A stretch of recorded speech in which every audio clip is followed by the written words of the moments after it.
Elkan Baggett mengunggah foto terbaru di Instagram setelah Shin Tae-yong mengumumkan 26 pemain timnas Indonesia untuk laga melawan Arab Saudi dan Australia. Baek 21 tahun ini membagikan foto bersama sang kekasih yang merayakan ulang tahun pada Kamis kemarin. "Happy birthday Katie Marsden," tulis Elkan Baggett di akun Instagramnya. Unggahan Elkan Baggett pun mendapatkan banyak respons dari pencinta sepak bola tanah air. Banyak yang berharap Baek Blackpool FC ini kembali membela timnas Indonesia. Elkan Baggett memang tidak dipanggil Shin Tae-yong untuk laga melawan Arab Saudi dan Australia. Disinyalir, bek bertinggi badan 196 cm ini tidak dipanggil karena mangkir saat dipanggil Shin Tae-yong untuk memperkuat timnas Indonesia U23 kontra Guinea U23 di playoff Olimpiade Paris 2024 pada Kamis, 9 Mei 2024.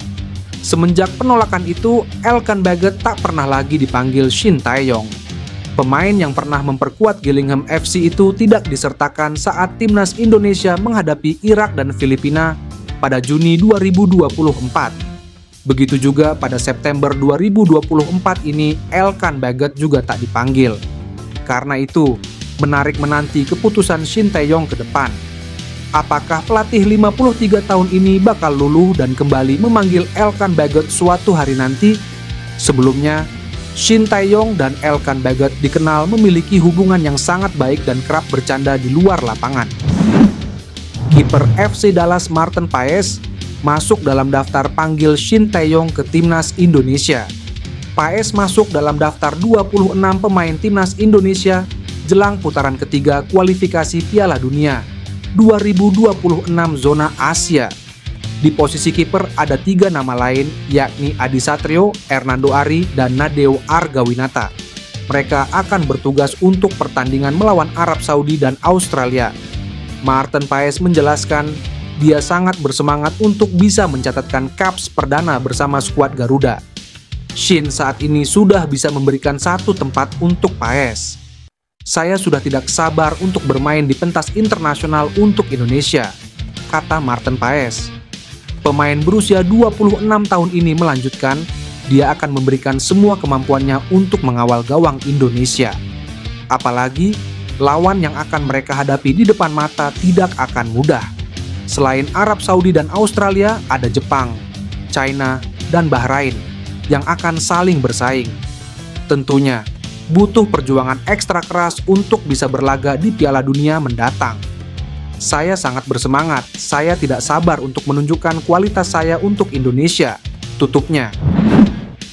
Timnas Indonesia U20 berhasil mencatatkan kemenangan gemilang dengan skor 2-1 melawan Argentina, sebuah negara yang dikenal sebagai salah satu kekuatan besar dalam sepak bola dunia. Kemenangan ini tidak hanya membawa kebanggaan bagi timnas U20, tetapi juga memiliki dampak besar bagi masa depan sepak bola Indonesia, termasuk menarik minat para pemain diaspora untuk bergabung dengan skuad Garuda. Salah satu nama yang paling banyak dibicarakan adalah Ole Romeni, striker berbakat yang saat ini menjadi incaran PSSI untuk dinaturalisasi. Dilansir dari Football Primer, Ole mengungkapkan ketertarikannya untuk memperkuat timnas Indonesia setelah melihat perkembangan positif yang ditunjukkan oleh tim nasional. Meskipun masih dalam tahap pertimbangan, Ole menyatakan bahwa ia semakin yakin dengan keputusannya. "Ini sangat menarik, Anda benar-benar bisa menjadi contoh dan menginspirasi orang. Ada banyak hal yang harus saya pertimbangkan dulu, tapi itu sudah ke arah yang bagus," kata Ole Romeni. Dengan kemenangan ini, harapan besar muncul bahwa pemain berbakat seperti Ole Romeni akan semakin tertarik untuk bergabung dengan timnas Indonesia dan membawa sepak bola Indonesia ke level yang lebih tinggi. Kini, kita hanya perlu menunggu waktu hingga keputusan resmi dibuat. Semoga kemenangan ini menjadi awal dari semakin banyaknya pemain berbakat yang bergabung dengan skuad Garuda, mengangkat nama Indonesia di panggung sepak bola dunia. Alasan Shin Tae-yong setia dengan timnas Indonesia terungkap. Dia mengaku memilih setia karena tidak mau mengkhianati kepercayaan yang telah diberikan oleh PSSI. Shin Tae-yong diketahui sudah menandatangani perpanjangan kontrak bersama timnas Indonesia hingga 2027. Keputusan ini ternyata tidak melalui pertimbangan yang berat dari pelatih asal Korea Selatan itu. Shin Tae-yong mantap menekan perpanjangan kontrak bersama timnas Indonesia, meskipun banyak tawaran melatih tim lain. Juru taktik berusia 53 tahun itu mengaku hanya mengikuti kata hati dan filosofi hidupnya, tak mau mengkhianati kepercayaan orang lain. Sebenarnya saya mendapat banyak tawaran. Ketika Piala Asia saya juga mendapatkan banyak tawaran. Tetapi saya banyak berbicara dengan Pak Erik tentang apa yang harus dilakukan untuk perkembangan sepak bola Indonesia. Dalam hal ini saya tidak boleh mengkhianati kepercayaan mereka. Tentu saja ada tawaran yang lebih baik dari tempat lain, tetapi dalam momen singkat itu, saya tidak boleh mengkhianati kepercayaan yang telah dibangun. Itu adalah filosofi hidup saya, ucap Shin Tae-yong. Sejauh ini, Shin Tae-yong memang belum bisa mempersembahkan trofi untuk skuad Garuda. Namun, mantan pelatih Seongnam Ilhwa itu sudah mencatatkan banyak sejarah untuk timnas Indonesia. Salah satunya adalah mengantar timnas Indonesia lolos ke babak 16 besar Piala Asia. Shin Tae-yong mengakui, perjuangan keras membangun timnas Indonesia selama 4 tahun ini perlahan-lahan mulai terbayarkan.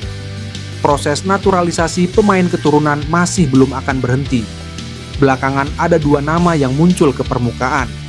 2 nama yang dimaksud adalah Kevin Dix dan Ole Romeni. Keduanya disebut akan menjadi tambahan kekuatan ideal bagi timnas Indonesia di masa depan.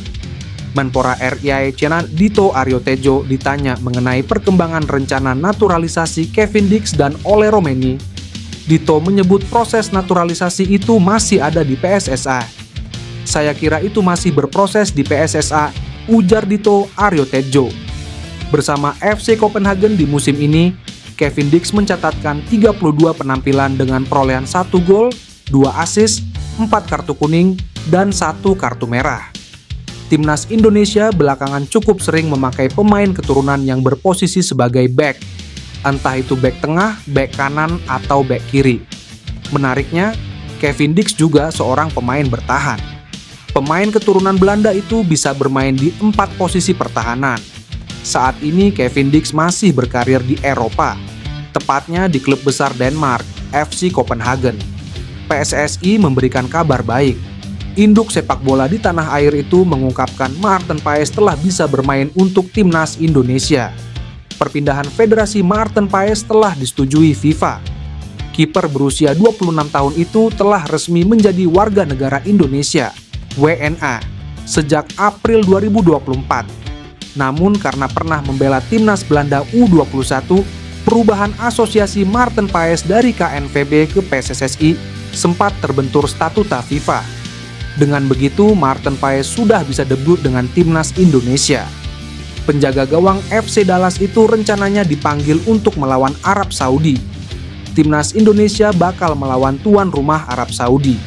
Partai pertama grup C putaran ketiga kualifikasi Piala Dunia 2026 zona Asia itu akan berlangsung pada 5 September 2024 di Stadion King Abdullah Sport City, Jeddah. Dengan ini berarti Maarten Paes dapat bergabung bersama pasukan Shin Tae-yong saat jumpa Saudi Arabia di babak kualifikasi Piala Dunia 2026 ronde ketiga, tulis PSSI. Yang akan berlangsung 5 September 2024 di King Abdullah Sports City Stadium, Jeddah. Lanjut penjelasan dari PSSI. Timnas Indonesia akan berkumpul pada 31 Agustus 2024. Kemudian skuad Garuda bakal bertolak ke Jeddah pada 1 September 2024 dan melakoni latihan di hari yang sama.